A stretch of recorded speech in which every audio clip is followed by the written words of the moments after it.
exclusive interview with Network 18, the first that she is giving to a private channel after her budget speech.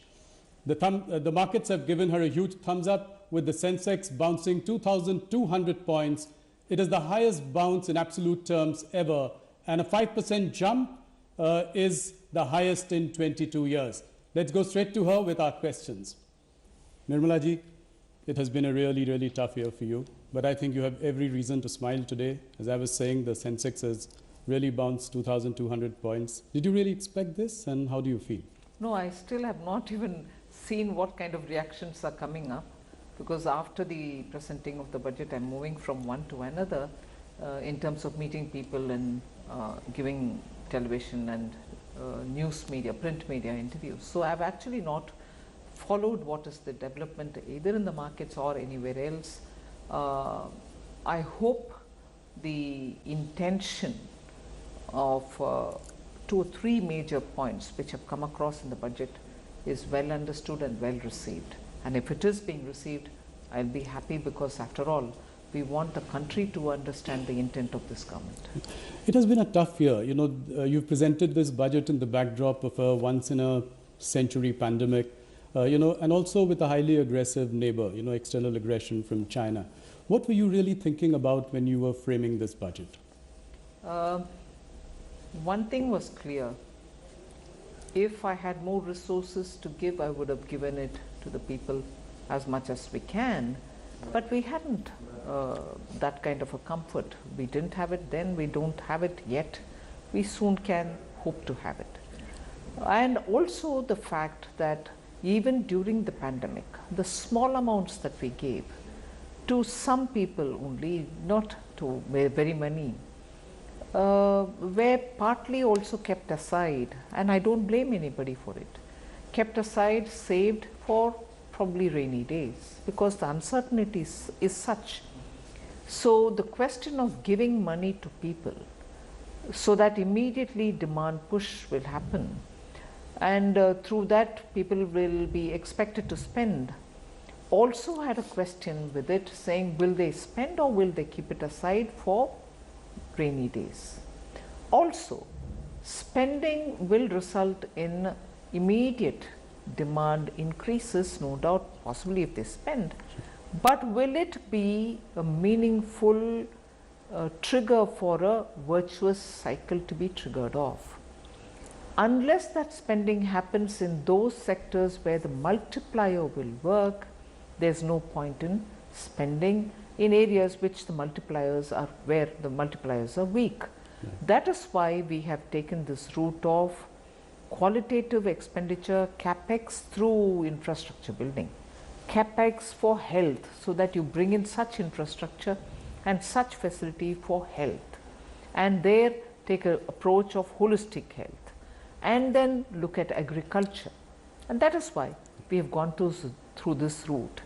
So that is one side of the story, and the other, I certainly didn't want to fund this whole operation through taxation.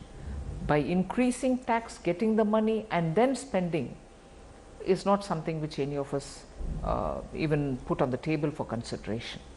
So that is why I have made provision for large borrowings, with the tax buoyancy kept at a very conservative level, and with disinvestment, asset monetization and improved GST collection. I hope we'll be looking at better ways of handling our finances. In many ways, the economic survey was a harbinger of things to come. Your government is finally now going for aggressive growth without so much worrying about what the fiscal hawks would say. For a government which has been fiscally prudent and conservative, do you think this is some kind of a U-turn or a turning point in the way you look at the future? No, I don't, because it is one thing to be conservative and fiscally prudent, and at normal times. Even now, if you notice, when people kept telling, oh, print money, you spend, you have to spend. And I also made a conscious statement that if I don't spend now, I will only be postponing the growth, and I have to spend. That is clearly a conscious statement that I made. So given the situation that we are in, the stimulus was absolutely necessary. Quality expenditure is what we were looking for.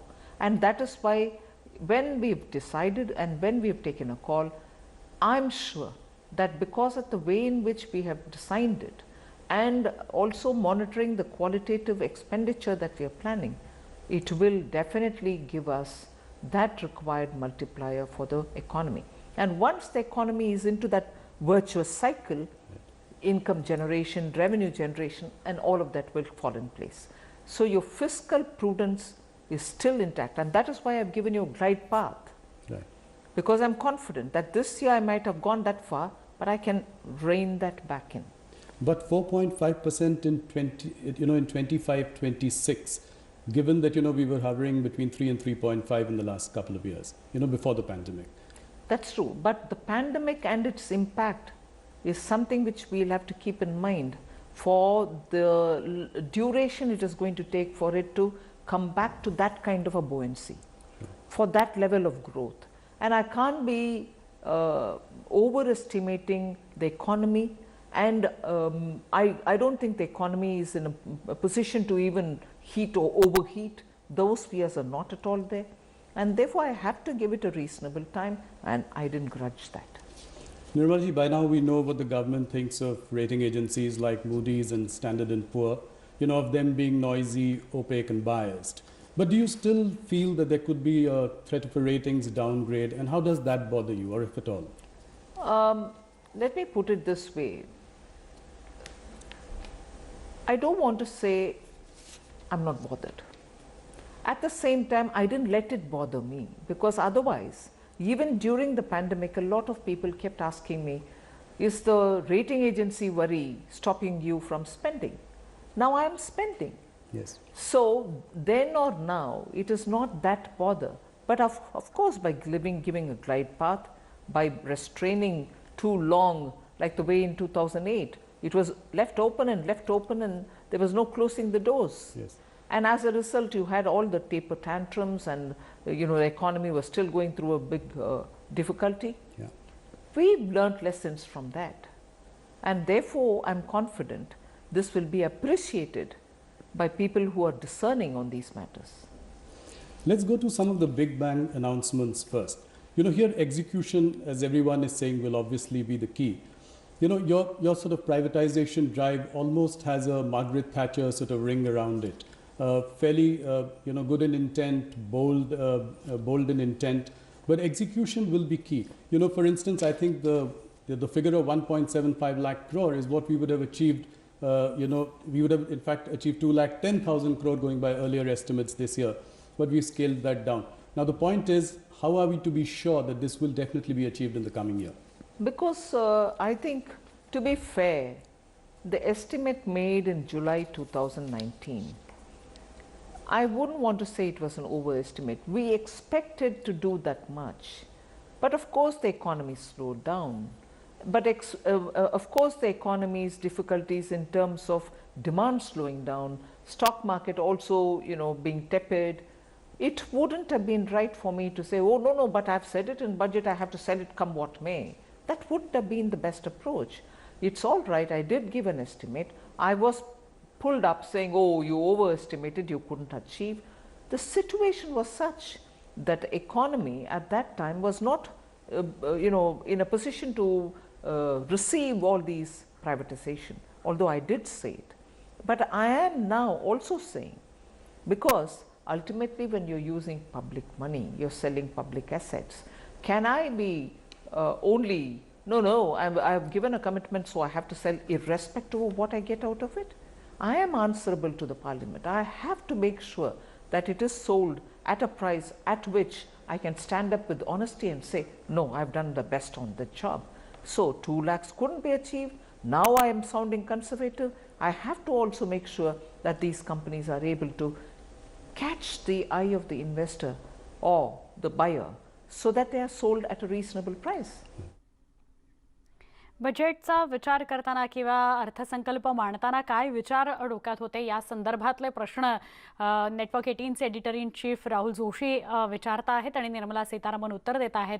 आमच्या English आणि हिंदी या दोन्ही वृत्तवाहिन्या CNN news 18 आणि news 18 India या दोन्ही ठिकाणी live Nirmala Sitharaman यांची मुलाखत आपण पाहू शकणार आहात. एक छोटासा ब्रेक, लगेच भेटतोय. पहा फक्त न्यूज 18 लोकमत.